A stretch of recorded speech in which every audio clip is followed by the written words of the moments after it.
I still remember the day I first saw Cedar Grove Manor. I was 12 years old, riding my bike past the old Victorian mansion on Hampton Hill. Even then, with its peeling paint and overgrown gardens, I knew it was special. Every Sunday afternoon, I'd stop at its rusty gates, imagining how beautiful it could be if someone just gave it a chance. 20 years later, I finally had that chance. After a decade of hard work as an architectural historian and careful shading, I had enough for a down payment. When Cedar Grove went up for sale, I was the first to make an offer. "It's a money pit," my sister Madeline said over dinner at our parents' house. "You're crazy to want that old wreck." I tried to explain my vision. "The original woodwork is intact. The foundation is solid.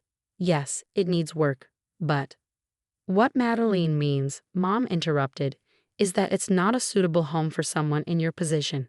You're single, no children. What do you need all that space for?" Dad nodded in agreement. "It's not practical, Alice. Let someone with a family buy it." Someone like Madeline, they meant. My perfect sister with her perfect husband and 2.5 perfect children. The daughter could follow Dad into law instead of wasting time studying old buildings like me. But I stood firm. My offer was accepted, and I spent every free moment planning the restoration. Every original feature would be preserved, every modern update carefully integrated to maintain the house's historic character. Then came the call that changed everything. "We need to discuss the house," Dad said, his lawyer voice in full effect. "Come over tonight." I arrived to find Madeline already there, sitting in her usual place at the family dinner table. The smile on her face sent warning signals through my mind. "There's been a development," Dad began. "The current owners of Cedar Grove, they're old clients of mine. We've come to an arrangement that benefits everyone." My stomach dropped. "What kind of arrangement?" "Well," Mom beamed, "since Madeline and Jack need more space with a new baby coming and you're still single, we're buying the house," Madeline announced. "Dad worked it out. Isn't it perfect? The kids will have so much room to play." I stared at them, unable to process what I was hearing. But my offer was accepted. "I have a contract." "Had a contract," Dad corrected. "I spoke with George Thompson. He owns the property. Explained the situation. He agreed to void your contract and sell to us instead." "To Madeline," I said numbly. "Same thing, dear," Mom smiled. "We're family after all." But it wasn't the same thing, not even close. I spent months planning the restoration. I protested. "I've researched the history, consulted with preservationists." "Oh, we won't be keeping all that old stuff." Madeline waved her hand dismissively. "Jack's already talked to contractors about modernizing. Open concept, you know. Those old walls have to go." Each word felt like a physical blow. They were going to destroy everything that made Cedar Grove special, everything I had dreamed of preserving. "You can't," I whispered. "Actually," Dad cleared his throat, "we can. The sale's already gone through. Madeline and Jack are the new owners." I looked at him sharply. "That fast?" "How?" "We expedited things," he said smoothly, "given the circumstances." Something in his tone made me pause.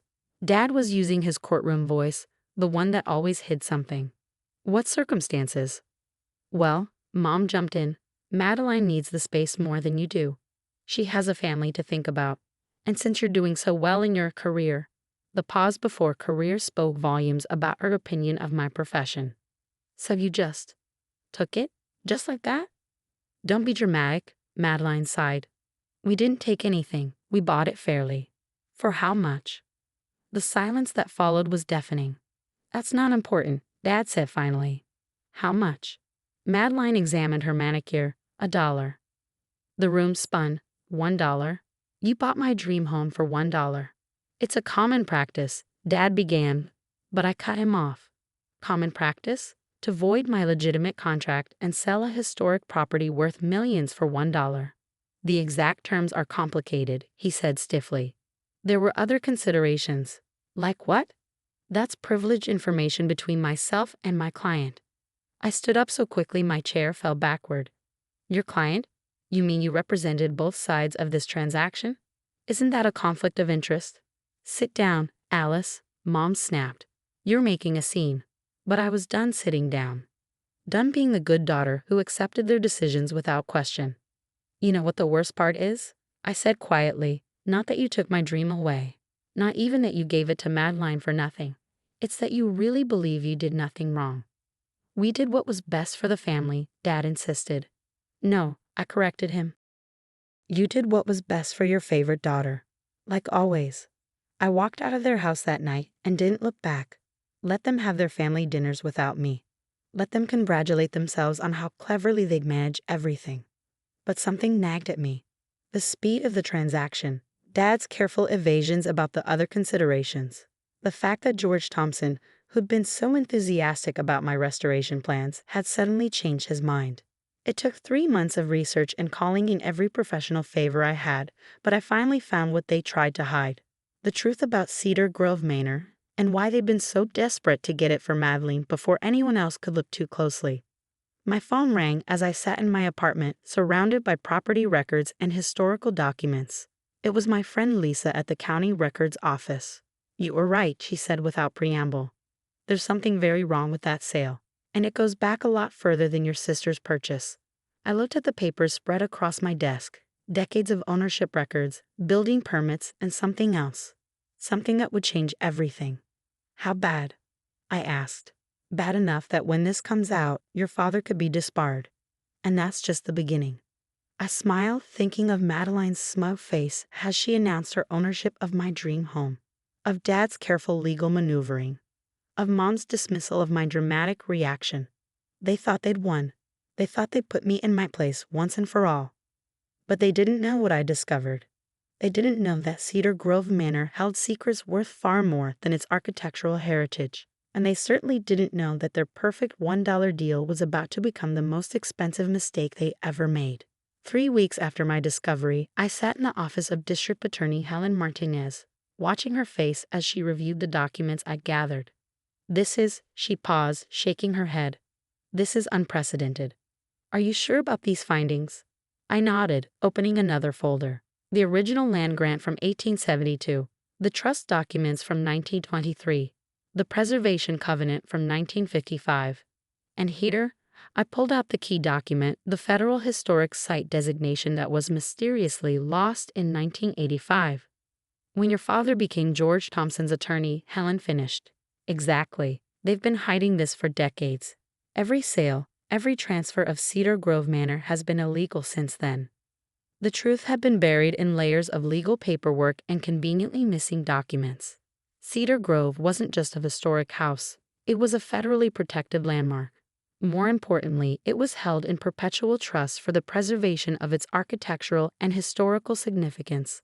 No one could actually own it. No one could modify it. And certainly no one could sell it for $1 to tear out its historic features. Your father, Helen said carefully, as Mr. Thompson's attorney, would have known all this. Oh, he knew. That's why they rushed Madeline's purchase through before I could dig too deeply. My restoration plans would have drawn attention from preservation societies. Questions would have been asked. Instead, they sold it to your sister, who planned to modernize it, effectively destroying the evidence of its historic status in the process. I smiled grimly, except they didn't count on me being quite so good at my job. Architectural historian, remember, the one they all dismissed as having a useless career? Helen gathered the documents carefully. We'll need statements, witnesses. This goes beyond just your family. There's decades of fraud here, involving multiple parties. I have everything you need, I assured her, including emails between my father and George Thompson discussing how to keep the property's true status hidden. How did you get those? Let's just say Mr. Thompson's grandson owes me a favor. He wasn't happy to learn his grandfather had been lying to him about his inheritance rights for 30 years. The next morning, as I was reviewing more documents in my apartment, my phone exploded with notifications. The story had broken. Historic Cedar Grove Manor Center of FRADD investigation. Local ATJORNUI I see his disbarment over decades long PROPR2I CEGME. Federal authorities seize illegally sold historic landmark. Then came the calls. First, Madeline, hysterical. They're making us move out. They've frozen our accounts. What's happening? Then Mom, alternating between tears and threats. What have you done? Your own family? Finally Dad, his lawyer voice cracking. Alice, we need to talk. Whatever you think you know. I let them all go to voicemail. Instead, I drove to Cedar Grove, parking across the street to watch the chaos unfold. Federal agents swarmed the property. Preservation experts documented every illegal modification. Journalists gathered at the gates, cameras flashing. A familiar figure stormed out the front door. Madeline, designer handbag clutched like a shield, mascara running. "You can't do this," she screamed at the federal marshals. "We own this house. We paid for it." "You paid $1, I said, finally stepping forward. "For a property that was never for sale in the first place." She spun toward me, face contorted with rage. You did this." "No, Madeline. You all did this. You and Dad and George Thompson. 40 years of fraud, all because you couldn't stand the idea of playing by the rules.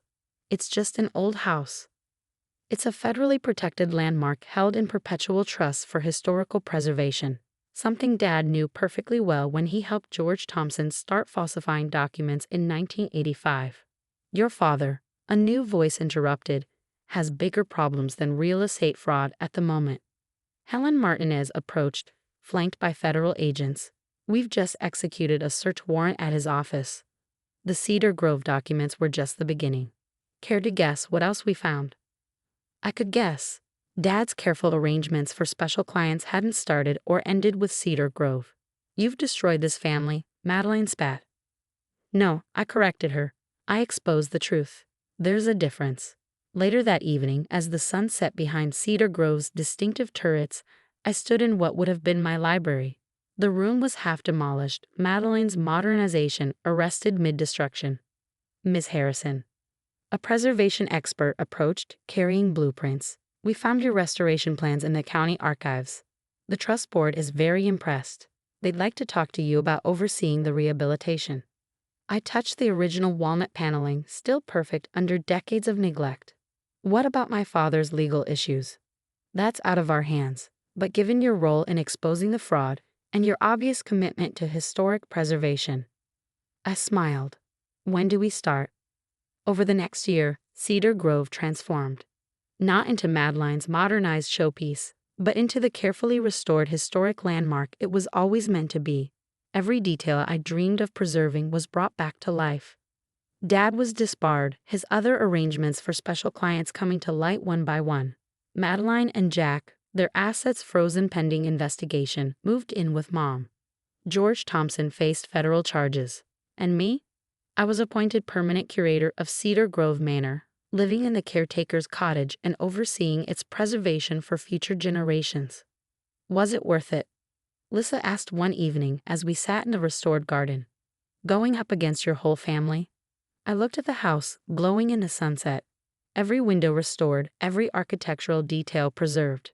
Inside, tourists and history students explored rooms that told stories spanning centuries. "They thought they were punishing me," I said finally, "selling my dream house to Madeline for $1. But they never understood what made it valuable in the first place. The historical significance. That too, but mainly the truth. Cedar Grove's truth had been buried under decades of lies, just waiting for someone to care enough to dig it up." My phone buzzed, another message from Mom, probably. They still tried to contact me sometimes when they needed money or wanted to explain. I'd stop listening to the explanations. "You know what the best revenge is?" I asked Lisa. "What's that?" I smiled, watching a group of architecture students sketching Cedar Grove's distinctive features, living well in the house they tried to steal, knowing that their $1 deal cost them everything. The next morning, I found an envelope in my office.